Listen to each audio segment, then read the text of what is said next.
Richard one time told me, "Fuck you," and he tried to run, and I got in the car, went after him, and that you see I'm another small person, you know. So I mean, and I'm 50 now, so I'm calm now. But at that time, and I was like, kind of get up, and I got out of the car, and I said, "Get in the car, Richard." I ain't gonna be like, no, like, get in the car, Richard, you know? And he knew if you don't get in the car, I was gonna chase that boy. So I think Richard knew that.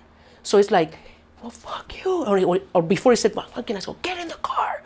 And he's like, probably thinking in his mind, fuck, if I don't get in my car. Because Richard's a kid that would not want to be embarrassed, you know? So he got in that car, and he's like, just angry, trying to let his explode or whatever. But my personality really wouldn't allow. I didn't even have to say much. So he was holding all that in, you know? He was young. He didn't deserve all that, you know? Since he was 7, God, he was 13, 12 years old. Imagine 8, 9, 10, 11, 12. Imagine all that shit going in you. It festers. And no, you know, I got on guard, like, you know, he's the bad person. But at the moment, that's what I thought. I wanted to correct him. Because when I got into that police department, I said, my child, my son, when after he was born, will never be in a gang, will never have any problems, because I knew, because I was so, you know, never not beating my boy up, just my personality. I'm the one that brought him to this, you know. I'm the one that gave him that education, you know. He didn't know what to do. So yeah, his way of it was to explode like that at that moment. But even then, he was afraid of me. Not because, I think there was a part of Richard because he grew up, because he knew my personality, you know. But with other guys, men in my life, he knew all he had to do is stand right here, and he like, haha. I mean, he never would do that. He never did do that kind of stuff. I mean, he might have wanted to, but he didn't. But they would look at Richard and look at me, and they even the guy would know, like, would she?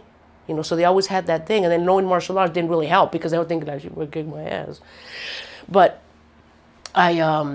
yeah, Richard already at that age, it was 12, you know, and he wanted, I remember that time, because when that happened, he was so upset, you know, that I came home. I mean, after that, I brought him in the house, but it was still in him, you know. He was like this, and can you just imagine all those years? And I shut him down, like, you know, get in the car, you know, and I'm like, fuck, you said, fuck you, Richard. I mean, like, and he doesn't know what to do, whatever, and you know, we come back in the house, and then he's gonna stay in the house, and all of a sudden, I close the door, and I hear a crash. He got, or I don't know if it was a VCR or a stereo, I don't know what, and just from what, and he just threw it against the wall. That was already, he already stepped the ground within himself now, you know, not really with me, because it was something material. But that point right there, I believe, is when maybe things started maybe going downhill, if you want to say, or he already thought the guys with the taggers, you know, were his buddies, his familia, if you want to say, because maybe these guys didn't have a father, you know. Excuse me, about 12 or 13. Because Richard didn't get arrested, I think, till he was maybe 14, 13, 14. So I think it was just like, I can't speak on other communities or other neighborhoods, but where I came from, you know, 96, 95, East Los Angeles, you know, that, like, gangs were heavy, you know, and it wasn't uncommon to be a gang member. It wasn't a bad thing. You know, your friends were all, this is what we're gonna do, and at 12, 13 years old, like, that's when everything starts happening, if you really think about it. Like, you know, more people, you know, they decide to smoke weed, they decide to, you know, do this, do that, and that's when you start, like, your foundation of what's gonna happen to you in the next couple of years. Like, that's where it all starts, at 12 or 13, and that's what I found, you know, like like I said, my uncles, my friends, this is what was happening. Then it's not like I just came from this and then branched off to some way out stuff. Like, it just happened. It was supposed to take place, you could say. Yeah.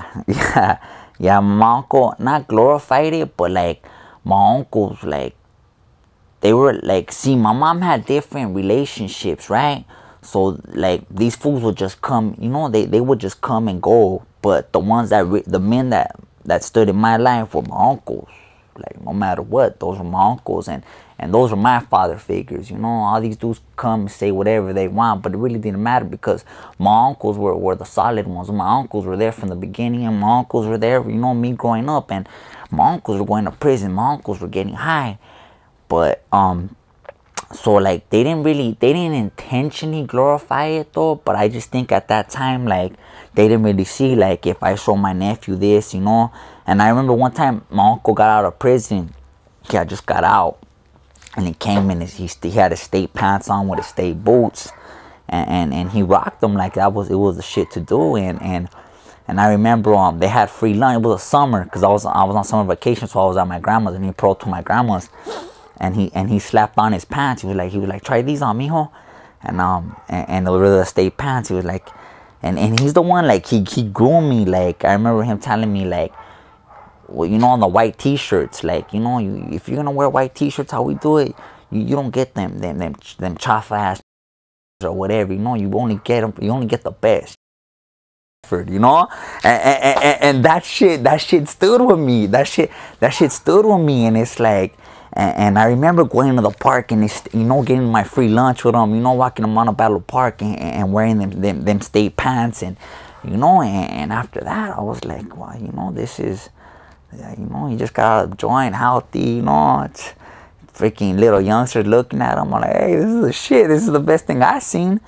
And yeah, so I mean, they didn't intentionally glorify it, you know, but it's just what happened.